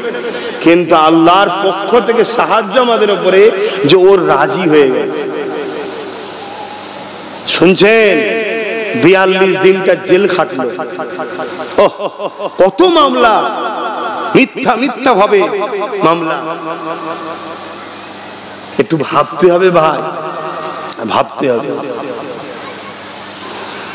হযরত ইসমাঈল আলাইহিস সালাম বাপের সাথে রওনা দিলেন। মা ধোঁকা দিচ্ছে ইবলিস, মা খুশি যে আল্লাহ যদি চাই আলহামদুলিল্লাহ আল্লাহর রাস্তায় যাচ্ছে। যাক, অনেক বড় কথা। ইব্রাহিম আলাইহিস সালাম ইসমাঈল আলাইহিস সালামকে জমিনে শুইয়ে দিলেন। এক রাতের মধ্যে আছে হালকা করে মাথার এই জায়গার চুলটা ধরে মাথাটাকে এরকম আসমান মুখ করে তলা থেকে এইভাবে অস্ত্রটা দিয়েছিল। শুনছেন? এভাবে যাতে এইভাবে কাটা যায়। কিন্তু ইসমাঈল আলাইহিস সালাম বলেছিলেন, আব্বা আপনি চোখে একটা কিছু বেঁধে নেন, যত বাপ বেটার সম্পর্ক, তাই না? আমি জানি আপনি আল্লাহকে সব থেকে বেশি ভালোবাসেন, আমিও ভালোবাসি, এ কুরবানি হতে আমি রাজি আছি। কিন্তু একবার যদি হাতটা লড়ে যায়, না জানি কিয়ামতের দিন আল্লাহ যদি বলে তোমার হাতটা একটু কেঁপেছিল কেন, ওটাও আমি চাই না। তাই আপনি চোখে বেঁধে নেন। বেঁধে নেওয়ার পরে যখন অস্ত্র চালালেন, আল্লাহ অস্ত্রকে বলে দিল ইসমাঈলের গলায় চলবি না। জোরে বলুন সুবহানাল্লাহ। জবাই হচ্ছে না। ইব্রাহিম আলাইহিস সালাম চোখ খুলে ওটা পাথরে আঘাত করলেন, অস্ত্রটাকে এত ধার ছিল পাথরটা দুটুকরো হয়ে কেটে গেল, কিন্তু ইসমাঈল হুজুরের গলাতে চলছে না। জোরে বলুন সুবহানাল্লাহ। দ্বিতীয়বার আবার ইসমাঈল আলাইহিস সালাম আবার ওইভাবে চালালেন, একই অবস্থা চললো না। তৃতীয়বারে যখন চালাতে লাগলেন, বিসমিল্লাহি আল্লাহু আকবার বলে যেই অস্ত্র চালিয়েছে, ভাই একটা জিনিস যখন কাটে জবাই হয় বোঝা যায় না, যায় না। ইব্রাহিম আলাইহিস সালাম পুরো জবাই হচ্ছে, ইসমাঈল সাল্লাম এই নিয়েতে তরোয়াল চালিয়েছে, জবাই হয়ে গেছে, অস্ত্র হাত খুনে ভরে গেছে। ইব্রাহিম আলাইহিস সালাম চোখের পট্টি খুলে আসমানের দিকে মুখ তুলে বলছে, আল্লাহ আমার অন্তরে আপনি ছাড়া দ্বিতীয় আমার সন্তানও নাই। জোরে বলুন সুবহানাল্লাহ, আরো জোরে বলুন সুবহানাল্লাহ। ইসমাঈল আলাইহিস সালাম জানে, ইব্রাহিম সাল্লাম জানে বাচ্চা শহীদ হয়ে গেছে, জবাই হয়ে গেছে, কিন্তু আল্লাহর মর্জিটা ছিল তো আলাদা। আল্লাহর মর্জি ছিল ইব্রাহিমের প্রেমের পরীক্ষা এবং আমাদের জন্য শিক্ষার মডেল হলো ইব্রাহিম সাল্লাম, ইসমাঈল আলাইহিস সালাম। শুনছেন তো? তাই যখন ইব্রাহিম সাল্লাম এবারে নিচে বাচ্চার দিকে তাকাতে গেছে, দেখছে বাচ্চা দাঁড়িয়ে আছে, জান্নাত থেকে একটা পশু আল্লাহ পাঠিয়ে সেটাকে দিয়ে ফেরেশতা দ্বারা সেটা জবাই হয়েছে। জোরে বলুন সুবহানাল্লাহ। সেই সিস্টেম, সেই ধারাবাহিকতা আজও চলে আসছে। মনে রাখবেন, এই কুরবানি গোশত, রক্ত, চামড়া, লিভার জন্য আল্লাহ দিতে বলেনি, এ কোনোটাই আল্লাহ নেন না। আল্লাহ দেখে তোমার অন্তর, অর্থাৎ আমি আল্লাহর জন্য দিচ্ছি, এই প্রেমটা দেখে। কিন্তু সেই প্রেম আমাদের মধ্যে আছে তো? আমাদের তো রেষারেষি, আমাদের তো রেষারেষি না দিলে নয়। ও দিয়েছে এত টাকার, আমাকে দিতে হবে এত টাকার। কি এই রেষারেষি করে টাকা নষ্ট করে লাভ নাই। আল্লাহর জন্য দিচ্ছি, আল্লাহর প্রেমে দিচ্ছি, সেই তাওয়াক্কা রেখে এই কুরবানি করতে হবে, তবেই আল্লাহ এটা কবুল করবে। আসেন আব্বা জানের স্মৃতি আমরা উদযাপন করেছি, যতদিন বাঁচবে মালদার দিওয়াকে এই স্মৃতি বানানো ওয়াজিব আল্লাহ করে দিয়েছে। এর আগে আর একটা কথা বলছিলাম, পুরো হজটা হলো ইব্রাহিম আলাইহিস সালাম এবং তিনার পরিবারদের স্মৃতি। এ যুবকেরা, তরুণেরা, বাপেরা, এই হজের মধ্যে কি হয়? প্রথম নম্বর বললাম ইহরাম পরতে হবে। এরপরে আপনি কাবা শরীফকে যখন দেখবেন, প্রথম নজরে যেটা দেখে চাইবেন, আল্লাহ পাক কাবা দেখার নজরানা হিসাবে আপনার সেই দোয়াটা কবুল করে নেয়। এই যুবকেরা, তরুণেরা, এরপরে কি হবে? আপনি মাতাবে নেমে যাবেন, এমন করে হাজারে আসওয়াদকে বাঁদিকে রেখে তার এক কদম দু কদম আগে থেকে আপনি তবে নিয়তটা শুরু করে নিলেন। হাজারে আসওয়াদে চুমা দিলেন। চুমা যদি ঠোঁট দিয়ে দিতে পারেন ভালো, না হয় হাত থেকে যদি হাতে দিতে পারেন ভালো, তাও যদি না পারেন দূর থেকে ইশারা করে চুমা দেওয়া যাবে। এরপরে কি হবে?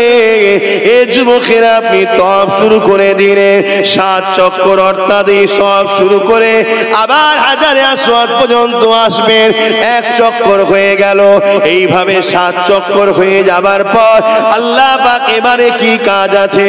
আমার আল্লাহ বলেন, মাকাম ইব্রাহিমকে সামনে রেখে, কাবার দিকে মুখ করে মাকাম ইব্রাহিমকে সামনে রেখে আমি আল্লাহ আমার জন্য দূরে কাত ওয়াজিব নামাজ পড়। ও রব্বি আল্লাহ, মাকামে ইব্রাহিমকে কেন সামনে রাখবো? আল্লাহ পাক জানিয়ে দিলে ওই মাকামে ইব্রাহিমে আমার ইব্রাহিমের কদমের ছাপ লাগা একটা পাথর আছে।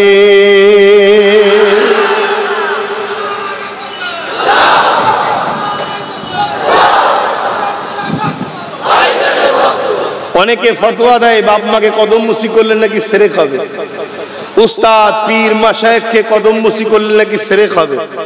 আর এখানে ইব্রাহিম নবীর পায়ের দিকে মুখ করে যে পাথরটা রাখা আছে এবং কাবাকে কেবলা বানিয়ে আল্লাহকে সেজদা দিতে হচ্ছে, এখানে সেরেক হবে না? কি গো? হ্যাঁ, এই মাকামে ইব্রাহিম, এটা ইব্রাহিম আলাইহিস সালামের কদম স্মৃতি। আল্লাহ 10 লাখ 5 লাখ খরচ করে এলাম তোমার ঘর দেখতে, তওয়াফ করতে, আর তুমি আমাকে ইব্রাহিমের কদম দেখাচ্ছ। শুনছেন তো নাকি? আল্লাহ পাক বলছেন, আমার মাহবুবদের কদমেই তোদের মুক্তি আছে। জোরে বলুন সুবহানাল্লাহ। তাই ইব্রাহিম আলাইহিস সালামের ওই কদমের কাছে আল্লাহ নিজে হাজির করেছে। এখানে একটা ছোট্ট কথা আপনাদের জিজ্ঞেস করি। পুরো মক্কা হলো পাথরের। ইব্রাহিম আলাইহিস সালাম হাজারো জায়গায় পা দিয়েছে, মাকামে ইব্রাহিমের ওই পাথর ছাড়া ইব্রাহিম নবীর পায়ের চিহ্ন আর কোন জায়গায় আছে? কেন নয়? যদি বলেন যে নবীদের পা লাগা সাথে সাথে পাথর গলে যায়, মজে যায়, তার পায়ের নকশা পড়ে, তাহলে আরো জায়গায় তো পাথর গলেছে, সেই নকশাগুলো নাই কেন? যদি বলেন আল্লাহ মিটিয়ে দিয়েছে, তাহলে মাকামে ইব্রাহিমের নকশাটা মিটাইনে কেন? এবং শুধু মিটাইনে তা নয়, বড় যত্ন করে আল্লাহ কাবার দরজার সামনে পাশে তাকে স্মৃতি হিসাবে রেখে দিয়েছে। এবং তওয়াফ করার পর 2 রাকাত নামাজ মাকামে ইব্রাহিমের দিকে মুখ করে, অর্থাৎ কাবা আর তোমার বিচখানে মাকামে ইব্রাহিমকে রাখতে হবে, অন্য জায়গায় পড়লেও হবে না, রেখে তোমাকে 2 রাকাত নামাজ পড়তেই হবে। কারণ কি?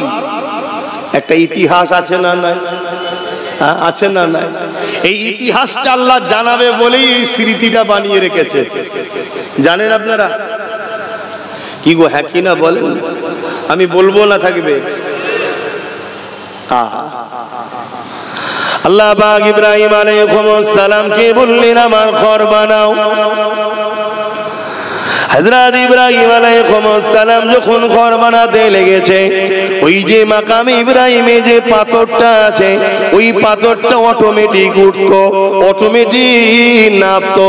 যদি আমি বলি লিফটের মতো, তাহলে ভুল হবে, কিন্তু বুঝাবার জন্য লিফট বলা যেতে পারে। কিন্তু লিফটকে উপরে তোলার জন্য অনেক মোটর ব্যবহার হয়, অনেক তার রশি ব্যবহার হয়। কিন্তু মাকামে ইব্রাহিমে যে পাথরটা আছে, ওই পাথর কোনো কিছু সাহায্য ছাড়া অটোমেটিক উপরে উঠতো, অটোমেটিক নিচেই নামতো। দুনিয়ার কোন সায়েন্স বিজ্ঞান এইরকম অটোমেটিক নাবা উঠা পারেনি। পাথরকে কাবার উপরে দিতে হবে, ওই পাথরে দাঁড়াতো, পাথর উপরে তুলতো। ইব্রাহিম সাল্লাম ঘর তৈরি করছে, আবার নাবার দরকার হয়েছে, জমিন থেকে কিছু নেবে, আবার পাথর নাবতো অটোমেটিক। শুনছেন তো?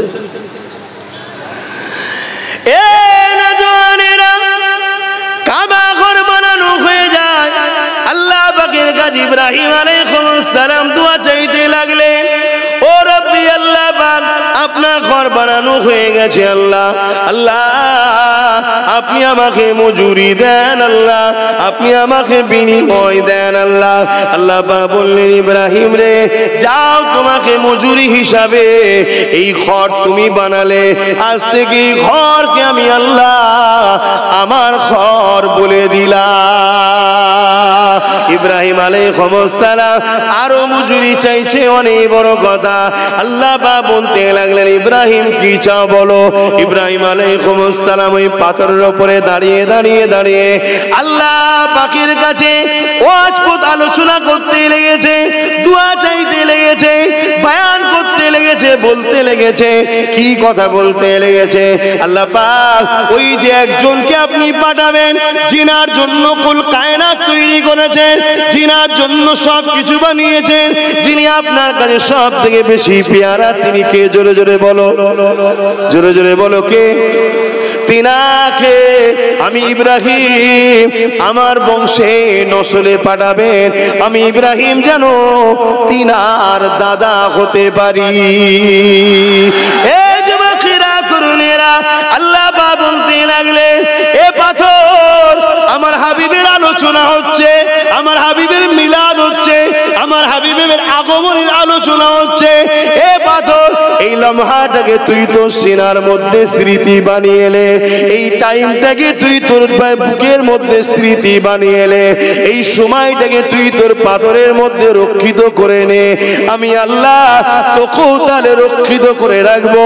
কিয়ামত পর্যন্ত যত লোক হজ করতে আসবে, সবাইকে আমি আল্লাহ দেখাবো এই পাথরের উপরে দাঁড়িয়ে দাঁড়িয়ে দাঁড়িয়ে হযরতে সাইয়্যিদুনা ইব্রাহিম আমার হাবিবের মিলাদ করেছিল।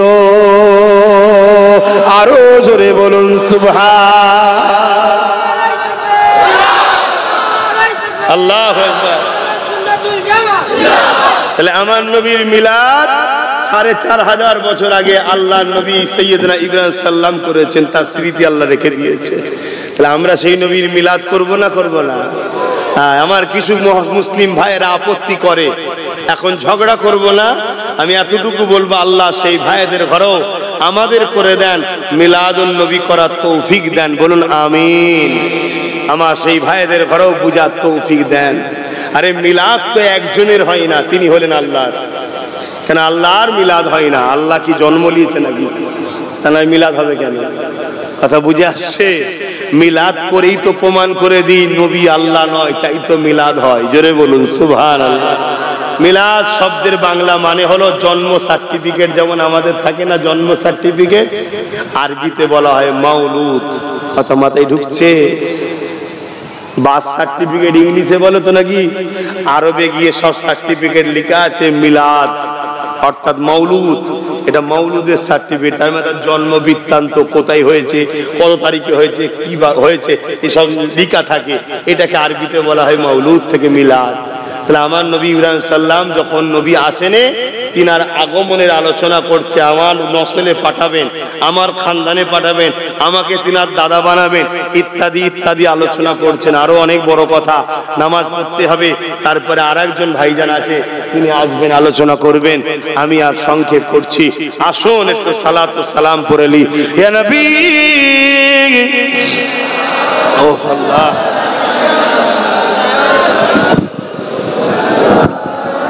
আমার খুব কষ্ট হচ্ছে ভাই, দমে লাগছে।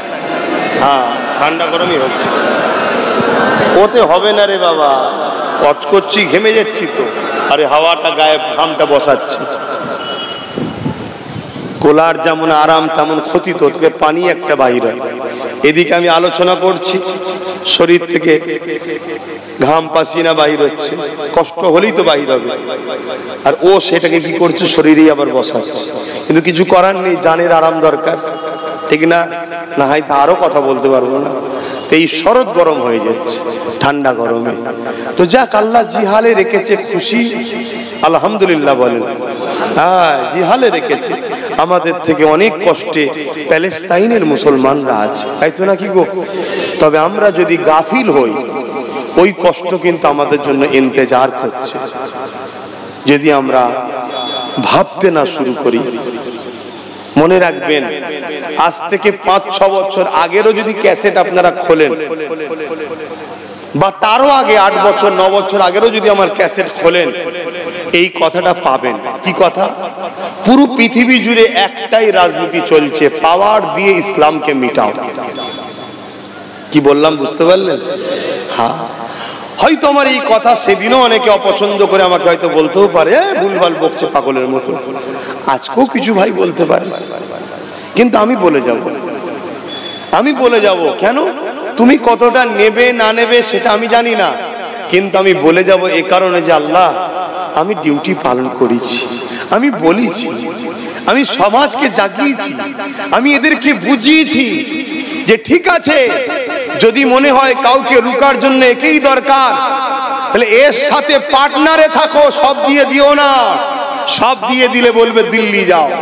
আর এ যদি সত্যি ওকে রুখতে চায়, তাহলে আজকে বলতো তোরা আন্দোলন কর, আমি সাথে আছি। যেমন পাঞ্জাব সরকার কৃষকদের বলেছিল আন্দোলন কর, তোদের থাকা খাওয়া পয়সা, কেউ মারা গেলে 2 লাখ 3 লাখ করে টাকা পর্যন্ত দেবো। কেন? পাঞ্জাব সরকার ছিল কেন্দ্র সরকারের বিরুদ্ধে। শুনছেন না শোনেন? ইনি নাটক করে আমাদের সামনে, শুধুমাত্র মুসলিম সমাজের সিম্পেথিকে লিবার জন্য ঘুমটা টুমটা দিয়ে কলমা টলমা পরে মুসলমান দরদি করে। ভারতবর্ষের ইতিহাসে দেখাতে পারবেন না কোন একটা সরকার রাজকোষ দিয়ে কোন একটা ধর্মস্থান তৈরি করেছে। এই সরকার করেছে দীঘাতে। কথা মাথায় ঢুকছে না? ঢোকে না। অথচ আমাদের ছেলেদের চাকরি নেই, পড়া নেই, এ নেই, আমাদের অকাপের টাকা আমরা পাচ্ছি না। এরপরও আবার বলছি, যদি আমার কিছু মুসলিম ভাইদের আলেম উলামাদের মাথায় এখনো যদি মনে হয় যে কি করব, আমি একটাই কথা বলবো, ভাগীদারিতে কথা বলো। ভাগীদারি। তুমি যদি ইমানদার আলেম হও, ইমানদার যদি মুফতি মৌলানা হও, তোমার মুখে একটা আওয়াজ তোলা দরকার যে ঠিক আছে, আমাদেরও একটা যখন শক্তি আছে, অতএব যেখানে যেখানে আমরা দিচ্ছি আমাদের থাকবে, বাকি জায়গায় তোমরা একে দাও। এটা বলো। আলেম উলামাদের মুখ দিয়ে বেরোবে এরকম কথা না। এ সব গোটাপকে শুয়ে আছে একটা জায়গায়। এরা অর্থের বিনিময়ে আমার ধর্মকে মিটাচ্ছে। তোমরা আমার কথা নিতে পারছো কি জানি না। নিতে পারছো? খারাপ লিখছ? ভালোর জন্য বলছি, ভাগীদারিতে আসো। যে ভাগীদারি দেবে তার সাথে থাকো। সবাই আমাদেরকে লুটেছে না লোটেনে বলো? একে হয়তো বিশ্বাস করতে, ইও আজকে লুটছে না লোটেনে বলো? অতএব এই জায়গা থেকে তোমাদের তো ব্রেক করা দরকার। সবাই থমকে দাঁড়িয়ে যাও। দাঁড়িয়ে গিয়ে একটা কথা আওয়াজ তোলো, আমরা সবুজ সাদা লাল কালো ব্লু কিচ্ছু বুঝি না। যে আমাদেরকে ভাগীদারি দেবে এবং ওয়াকফ কালা কানুনের বিরুদ্ধে কেস করবে, ওয়াকফ কালা কানুনকে বাতিলের জন্য সমানভাবে আমাদের সাথ দিয়ে লড়াই করবে, আগামী দিন তাদের সাথে আমরা আছি। তারা আমাদের বন্ধু, আর যারা এই কাজ করবে না তারা আমাদের শত্রু। এই কথা বলা দরকার আছে না? দেখো না তোমার পাশে কে দাঁড়ায়, দেখো তোমার যে বন্ধু হবে সে দাঁড়াবে, যে বন্ধু নয় সে দাঁড়াবে না। আমি কোনো কালারের কথা বললাম? কোন দলের কথা বললাম? ডায়ে বাঁয়ে সামনে পিছনে ব্লু সাদা লাল কালো সব ছেড়ে দাও। একটাই আওয়াজ তোলো, যে আমাদেরকে ভাগীদারি দেবে তার শক্তিতে, আর আমার ওয়াকফকে বাঁচাবার জন্য সম্পূর্ণভাবে রাজ ক্ষমতা দিয়ে আমাদেরকে সহযোগিতা করবে, আগামী দিন সে হবে আমাদের বন্ধু। আর যে করবে না সে হবে আমাদের দুশমন। কি বলা উচিত না উচিত নয়? আমার মসজিদের পাশে যদি তুমি না দাঁড়াও, আমার মাদ্রাসার পাশে তুমি যদি না দাঁড়াও, আমার কবরস্থানের পাশে তুমি যদি না দাঁড়াও, আমার ঈদগাহ খানকা বাঁচাবার জন্য তোমার পাওয়ার যেটা আমরা মেহনত করে তোমায় দিলাম, তোমার জন্য লড়াই করে কত মুসলমানের জীবন গেল, তুমি যদি সেই সময় সাথ না দাও, তাহলে আজ তুমি আমাদের বন্ধু নয়, তুমি আমাদের দুশ্মন, শত্রু তুমি আমাদের। অতএব শত্রুকে দ্বিতীয়বার আর আপন করে নিতে নাই। এটা ভাবো, ভাবা দিন এসেছে। নাই তুমি আমি যখন মরবো, ভাবছো নিজের ঘরের খামারে কবর দেবে। আগামী দিন আর একটা আইন আসতে চলেছে, যদি এইটাকে বন্ধ না করতে পারো ওইটা আসবে। কি আইন? UCC, uniform civil code. Uniform civil code তার মানে এক দেশ এক আইন। তোমার ইসলামিক ল চলবে না, ইসলামিক আইন তোমার চলবে না, আদিবাসী ভাইদের কথা চলবে না, মতুয়া সমাজ, দলিত সমাজ, এসটি এসসি সমাজ কারো চলবে না। একটাই কথা চলবে, দেশের একজন রাজা হবে, সে হবে খোদা। সে একটা ধর্ম দেবে, ওই ধর্ম পুরো ভারতবাসীকে মানতে হবে। সেই প্ল্যান চলছে, যেটা ফেরাউন করেছিল, নমরুদ করেছিল। তোমাদের তো চিন্তাধারা এই গ্রাম পর্যন্ত নিয়ে, তাই আমার কথা অনেকের ভুল লাগতে পারে। গত 10 বছর আগে বলেছিলাম ওয়াকফ যাচ্ছে, ওয়াকফ যাচ্ছে, মসজিদ মাদ্রাসা যাচ্ছে। আজকে ঘটছে না ঘটেনি? আজকে বলছি, তুমি যদি রুখতে না পারো, ওয়াকফ কালা কানুন যদি বাতিল করতে না পারো, আগামী দিনে এই আইনটা আসবে যেখানে তোমার কোরআন ব্যান করা হবে, তোমার নামাজকে ব্যান করা হবে, তোমার ইসলামকে ব্যান করা হবে। তুমি যদি বলো সেদিনকে আমি ছেড়ে দেবো নাকি?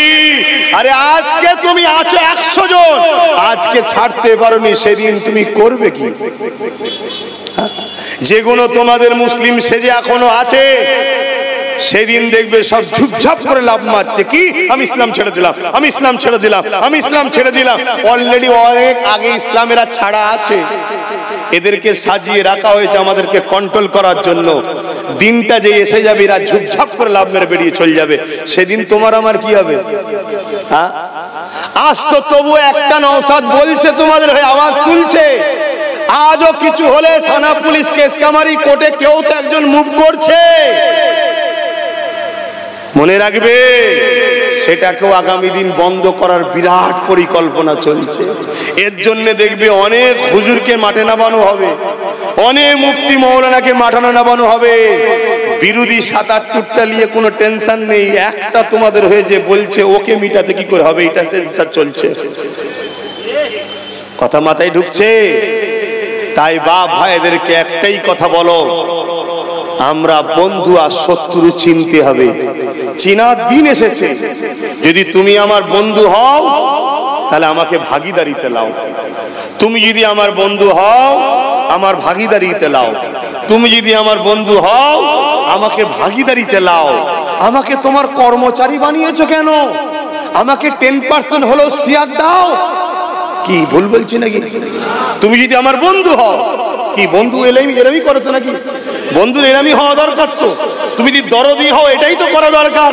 আমি বেশি চাইছি না, 10% শেয়ার দাও। আর যদি না দাও, তাহলে তুমিও বন্ধু নয়, তুমিও বন্ধু নয়, তুমিও বন্ধু নয়। সব যখন দুশ্মনী হয়ে গেছে, একাই চলো, একাই চলো।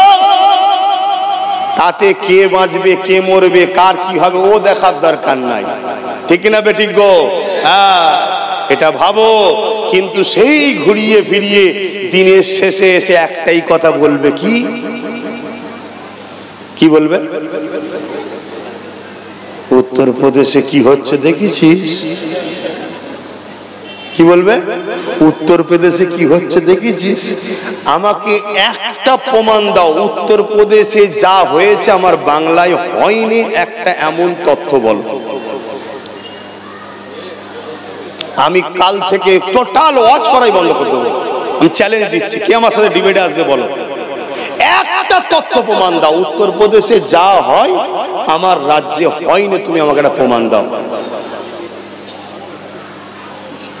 এক জায়গায় আওয়াজ করে হয়, এক জায়গায় সাইলেন্ট ভাবে হয়। দুই ধরনের বন্দুক আছে না, দেখেছেন না? গুলি চালালে দাম করে আওয়াজ হয়, আবার দেখবেন ওই বন্দুকের সামনে একটা কি টাইট করে দিচ্ছে, শুয়ে পড়েছে, আছে না? না, ওইখানে আওয়াজ করে হয়, এখানে ঠুস করে হয়। কেন? এখানে 40%টা দরকারই না। শুনছেন তো নাকি? 40%টা যদি এক হয়ে যায়, 110-15টা বার করে নেবে। শুনছেন না শোনেন? এই জন্যই 40%টাকে দরকার। এই জন্য এখানে ঠুস ঠুস করে মারে। এই যেমন আনিস খানকে রাত্রে ফেলে দিল। শুনছেন না শোনেন? রাস্তায় পেটে নে, টুক করে ছাদ থেকে ফেলে দিয়েছে। বুঝতে পারছেন? আর ওদের কি দরকার? ওখানে আওয়াজ দরকার, কারণ ওখানে একদল রয়েছে যারা আমাদেরকে মারতে চায়, তাদের দরকার হচ্ছে ওদের, তাই দুমদাম পেট, যাতে করে ওরা মনে করে এই তো ওদেরকে মারছে, তাহলে এই সরকারটাই ঠিক আছে। কিন্তু এখন আবার উত্তরপ্রদেশে উল্টো জিনিস চলছে, শুনেছেন তো নাকি? ওখানে চলছে এখন এসসি এসটিদের ধুলাই চলছে, শুনছেন না? শোনেন, যারা খুব লাপালাপি করে এনেছিল, শুনছেন তো নাকি? আমাদেরও উচিত বাংলার এসসি এসটিকে বন্ধুত্ব করে বুঝানো যে বন্ধুরে, আমরা আছি বলে তোরা সম্মান পাচ্ছিস, তোদেরকে তেল দেওয়া হচ্ছে, তেল মাখানো হচ্ছে। আমরা যেদিন শেষ হয়ে যাব উত্তরপ্রদেশের মতো তোদেরকে তারপরে ধরা হবে। উত্তরপ্রদেশে ঘোড়া করে বের করতে যাচ্ছে একটা এসটি, তাকে মেরেছে, বাড়ি লজ ভাড়া নিয়েছে, তাকে পিটছে, নিচু জাত, তুই এরকম অনুষ্ঠান করে বের করবি কেন? শুনছেন না? শোনেন না? আমার বাংলাতেও শুরু হয়েছে, এই কল্যাণী নাকি বলে পান্ডুয়ার পাশে, ওখানে 180টা পরিবারকে ধর্মস্থানে ঢুকতে দেয়নি, বলছে নিচু জাত। তাহলে এসসি এসটির সঙ্গে বন্ধুত্ব করবেন না করবেন না? জোরে বলুন, বন্ধু করুন। আদিবাসী, দলি, সাঁওতাল, বাগদি, কুলি, ডোম, মুচি, মতু, আরো যত সমাজ আছে, তার কি ধর্ম তার দিলে আছে আমার দেখার দরকার নেই। দেশ ও সংবিধানকে বাঁচাবার স্বার্থে, পরিবার বাচ্চাদেরকে বাঁচাবার স্বার্থে তোরাও বিপদে আছি, আমরাও বিপদে আছি, এক মুঠো হওয়া দরকার। যদি আমরা এই কটা আবার এক মুঠো হতে পারি, তাহলে তো 200টা পার হয়ে যাবে। তাহলে কারো দিকে তাকাতে হবে? তাহলে ওদের মধ্যে যেখানে বেশি ওদেরকে দে, যেখানে তাদের বেশি তাদেরকে দে, যেখানে আমরা বেশি আমাদেরকে দে, মিলে জুলে একসাথে হয়ে যায়। কি দরকার আছে না? নাই আগামী দিন এটাও করা হচ্ছে, কিন্তু আপনারা পিছনে থাকবেন তো না? আপনারা পিছন থেকে বলবেন মৌলী সাহেব বলেছে, ইমাম সাহেব বলেছে, হুজুর বলেছে। হ্যাঁ, আমার বাংলায় বারাইপুরের মসজিদের মধ্যে ঢুকে ইমামের জায়গাতে প্রস্রাব করেছে না করেনি? বিচার হয়েছে। আমার বাংলার ইমাম সাহেবের বাড়ি পুড়িয়ে দেওয়া হয়েছে না হয়নি? তাকে মেরেই দিত, পালিয়ে গেছিল বলে, তাই বিচার হয়েছে। আমার বাংলায় গত 1 সপ্তাহ আগে ক্যানিং এ 3টে আলেম রাত্রে বাজার করতে গেছিল, দেখেছিলে কি? তাদেরকে ধরে পুলিশের লোক বেউজ্জতি করেছে, অপমান করেছে, হেনস্থা করেছে। আরো লোক পড়ে গেছিল বলে তাই বেঁচে আছে, নাই মনে মেরেই দিত, আল্লাহ ভালো জানে। হচ্ছে না হয়নি? তাহলে বলুন কোনটা হতে বাকি আছে? হ্যাঁ, ওয়াকাফ। ওয়াকাফ আমার বাংলাতে ৭৫,০০০ বিঘে ওয়াকাফের জমি রাজ্য সরকারের নেতা কেতারা দখল করে রেখেছে। কত বিঘে? আমি শুধু কম্পেয়ার করে বলছি। কেন বলছি? ও দুশ্মন আমরা সবাই জানি, কিন্তু ওই দুশ্মনের হাত থেকে বাঁচার জন্য ওর বন্ধু সাথ দিলে হবে না। কথা শুনছেন না? শোনেন? আর এ যদি বলে আমি সত্যি ওর বন্ধু নয়, আমি তো তোমাদের বন্ধু, তাহলে একটাই কথা বলো, 10% সিয়াদ দাও। শুনছেন তো নাকি? 10% ভাগিদারি দাও। আর না হয় এখন সামনে এসে গেছে দিন, হয়তো অনেক দরদ দেখাবে, নিজেই বলবে রেড রোডে নামাজ হবে না, নিজেই আবার বলবে হস্তক্ষেপে করে দিলাম। মুসলমান কি বলবে? দেখলি কত দরদ দেখেছিস, আমাদের জন্য করে দিল। কিন্তু জানো, ওই রেড রোডটাই শুধু নামাজ হতো, অন্য কোনো ধর্মের অনুষ্ঠান হতো না। তাই জানো, এই সরকার আসার পরে অন্য ধর্মের অনুষ্ঠান ওই রেড রোডে করে। শুনছেন না? শোনেন না? আমি করাতে বিরোধী নয়, আমি বিরোধী নয়, দেশ সবাই করবে, কিন্তু কোন দিকে হাওয়া নিয়ে যাচ্ছে বুঝতে পারছো না। আগামী দিন দেখবে তোমারটা একদিন সাইড হয়ে গেছে, বাকিটা চলতেছে। এগুলো বোঝো। অনেক বলে ফেলেছি, মনে মনে কষ্ট হচ্ছে তো? হুজুরের ছেলে কিছু বলতে পারিনি? কে বলেছে বলতে পারিসনি? কতজন কত কি বলেছে, আবার পরে যখন বিপদে পড়েছে ক্ষমা চাইতে গেছে। আমি একটু জিজ্ঞেস করি কি বলেছিলিস বল না, লজ্জাই বলতে পারেনি। যাক, অনেক ভাই আমার পরিবর্তন হচ্ছে, আমি তাদেরকে আল্লাহর রাস্তে মাফ করে দিলাম। বলুন আমিন। ইয়া নবী সালাম, ইয়া রাসূল সালামুন ইয়া হাবিব সালাওয়াতুল্লাহ। এখন নামাজ হবে তো, তারপরে জলসা। আল্লাহুম্মা আমিন। আয় আল্লাহ